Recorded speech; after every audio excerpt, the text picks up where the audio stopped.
우리가 특정 연도에 준공된 아파트들은 우리 와인이나 위스키로 따지면 아주 좋은 빈티지 아파트 또는 뭐라 할까 고급 빌라 이렇게 얘기할 수가 있어. 아, 그게 몇 년 되죠? 이게 언제 때가 제일 좋다고 얘기할 수 있냐면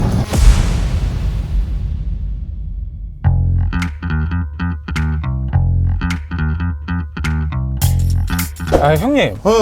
부동산 가치 결정하는 게 많다고 하셨잖아요. 지금 우리가 위치하고 부지에 대해서 얘기를 했는데 다음으로 넘어가시죠. 또 뭐가 있습니까? 넌 뭐 이렇게 자꾸 공으로 다 먹으려고 그러네.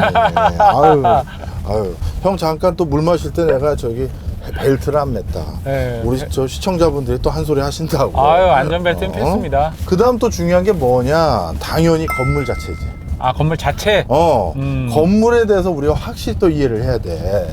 요즘은 단순히 그냥 비 안 새냐 새냐 이 정도가 아니라 건물 자체에 대한 눈높이가 굉장히 높아졌어.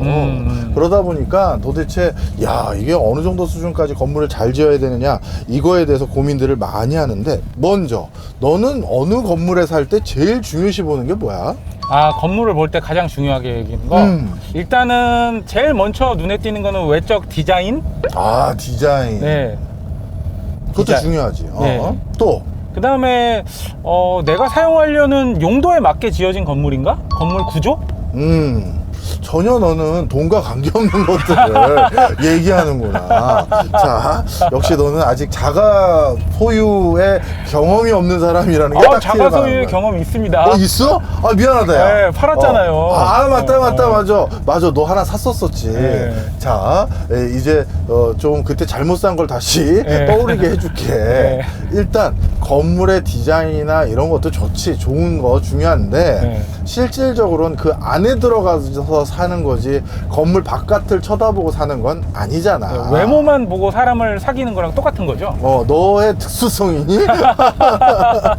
자, 그래서 사람들이 제일 중요시 여기는 건 건물 안의 컨디션이야. 그런데 우리가 가장 실제 살인 직전까지 분쟁이 가는 가장 큰 요소가 뭘까? 층간소음. 맞습니다. 네.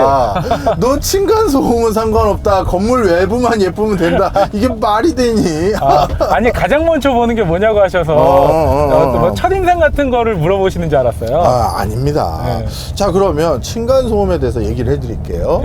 자, 사실 어느 건물의 우리가 용적률과 그 건물의 외부에서 봤었을 때 몇 층인지를 보면 사실 고수들은 저 건물 층간소음 장난 아니겠는데요, 층간소음 없겠는데요, 이거를 쉽게 알 수가 있어. 그래요?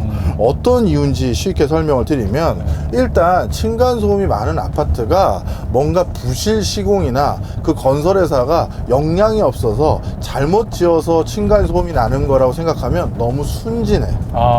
다른 이유가 있나요? 다른 이유가 있는데, 가장 큰 이유가 뭐냐 하면 층간소음이 가장 많이 일어나는 큰 이유가 뭐 때문이냐면 그 건설사가 추가적인 이익을 확보하기 위해서야. 추가적인 이익을 확보하기 위해서? 좀 더 자세히요. 자, 설명을 좀 드릴게.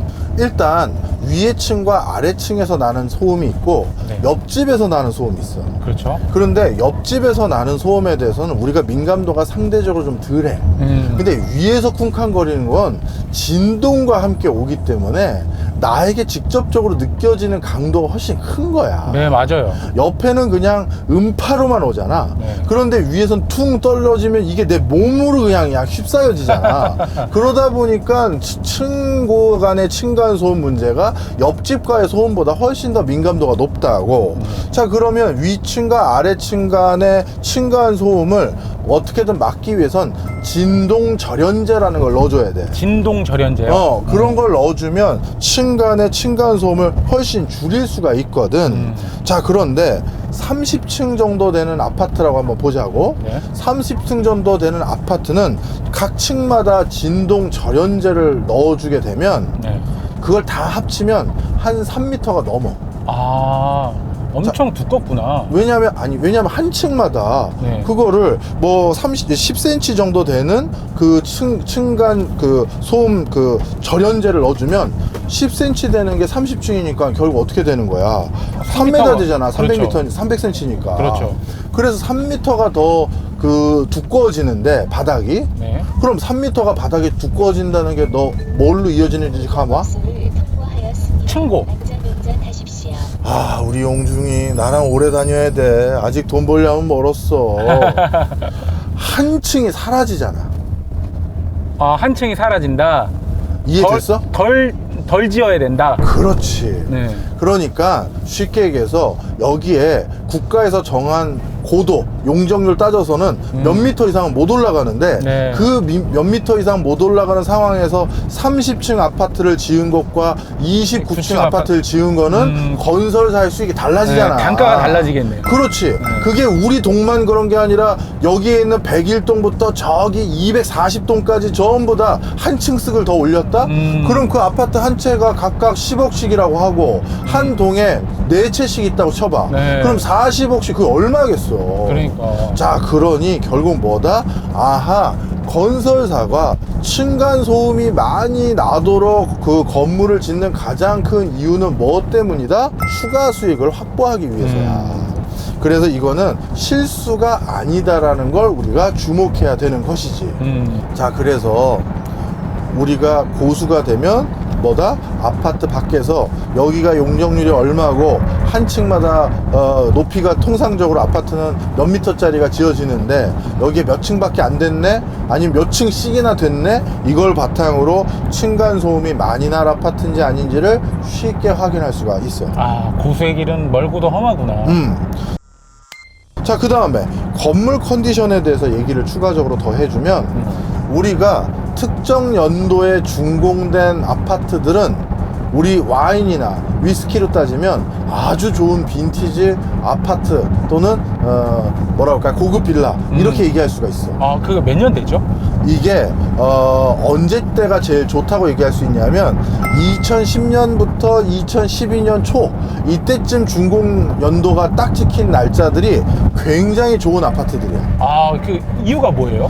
이유가 뭐냐면 자 2008년도 글로벌 금융위기 때문에 많은 건설회사들이 대규모 미분양을 걱정하다 보니까 어떤 일이 생겼냐면 야 이거 어떻게든 분양 완료해야 될 거 아니야. 이 분양 완료를 하기 위해서 어떻게 했다? 아파트 내부를 업그레이드 시켜준 거야. 아, 그러니까 원래는 마루바닥인 걸 이태리 대리석으로 대리석으로 해주고. 업그레이드 시켜주고 벽을 뭐였는데 이것도 대리석으로 업그레이드 시켜주고 네. 이렇게 아파트를 쉽게 얘기해서 빵빵하게 지은 거지. 이렇게 아파트를 쉽게 빵빵하게 짓기 시작하면서 결국은 어떻게 됐다? 상당히 프리미엄 아파트가 돼버렸어. 그래서 그 정도 기간대 준공일자를 받은 아파트들 같은 경우는 지금 가봐도 어떻게 된다? 야 상당히 아파트를 잘 지어놓은 곳이 돼버린 거야. 고급지다. 그렇지.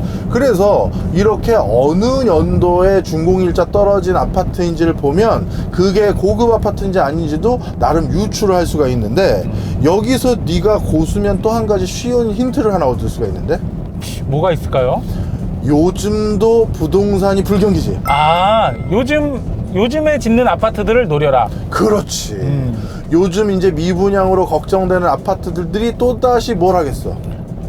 업그레이드를 해주는 거야. 업그레이드 작업 중이구나. 그래서 시스템 에어컨 기본으로 깔아드리고요. 뭐 어떻게 해드리겠고요. 이거를 줄줄이 약속하면서 어떻게든 완판을 하기 위해서 지금 엄청난 노력을 하고 있어. 예전에는 차를 같이 주는 아파트도 있다고 들었는데. 맞아. 2008년도, 2010년도 때는 자동차도 준 적이 있었잖아. 네. 그런데 요즘은 자동차 직전까지 온 거야. 예전에는 자동차를 언제 줬냐면 아파트 업그레이드 해드리겠습니다 했는데도 안 팔려. 야. 그래서 그 당시 BMW를 줬었어. 아파트를 사는데 BMW를 준다고요? 사은품으로. 이게 지금 BMW야 뭐 사실 옛날 BMW가 아니잖아. 뭐. 가격이 많이 내려졌잖아. 네, 그렇죠. 그런데 옛날에 BMW 준 거 이거 어마어마한 거야. 아, 옛날이라고 말씀하셨었던 그 시기가 그 금융위기 2008? 그 시기 2008년 때? 뒤 바로 2010년 11년 이쯤 때. 그러다 보니 이게 뭐 야 오히려 그런 생각도 들더라고. 아니 그럼 그동안 아파트가 얼마나 남는 장사였길래 차를 주냐 이런 생각도 들더라. 아니 업그레이드 수준이 무슨 뭐 빌트인 냉장고 뭐 시스템 에어컨 수준이 아니네요. 그렇다니까. 바로 그래서 이렇게 건물 자체도 어떤 준공일자를 받은 연도냐에 따라서 이렇게 큰 차등이 있다, 이렇게 보시면 되겠습니다. 자, 그 다음에 하나가 더 있어. 하나가 더요? 바로 그 건물명이야. 아, 건물명? 브랜드 같은 거 말씀하시는 건가요? 맞습니다. 우리 실질적으로 건물은 LH에서 올렸는데 굳이 조합원들이 레미안이라는 이름 붙이겠다, 자이라는 이름 붙이겠다, 그런 아파트들이 있어. 그리고 얼마 전에 웃지 못할 사례가 있었는데 신촌 뭐뭐뭐 아파트가 있었거든. 네. 근데 그 지역 주민들이 신촌 뭐뭐뭐 아파트란 이름에서 신촌자를 떼고 뭘 붙이기를 원했냐면 마포 뭐뭐뭐 아파트로 바꾸겠다는 거야. 아, 마용성의 그 마죠? 맞아. 네. 바로 신촌이라고 그러니까 이게 서대문구에 있는 아파트라고 해서 저평가될 수 있다라고 생각한 거야. 그래서 우리 강남, 송파, 서초 이쪽 다음을 우리 흔히 마용성이라고 부르잖아.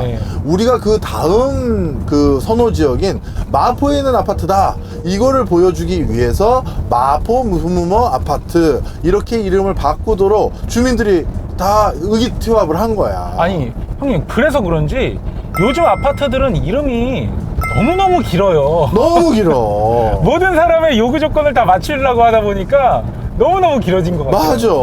무슨 자이도 들어가야 되고 뭐도 들어가야 되고 센트럴도 들어가야 되고 포레스트도 들어가야 되고. 사실 형이 살고 있는 것도 아홉 글자야.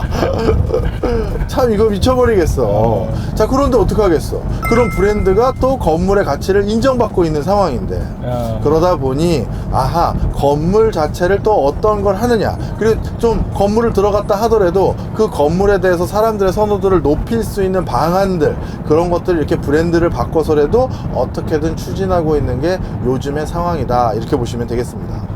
어떻게 보면은 가장 돈 안 들고 업그레이드 시킬 수 있는 게 이름인 것 같아요. 그렇지.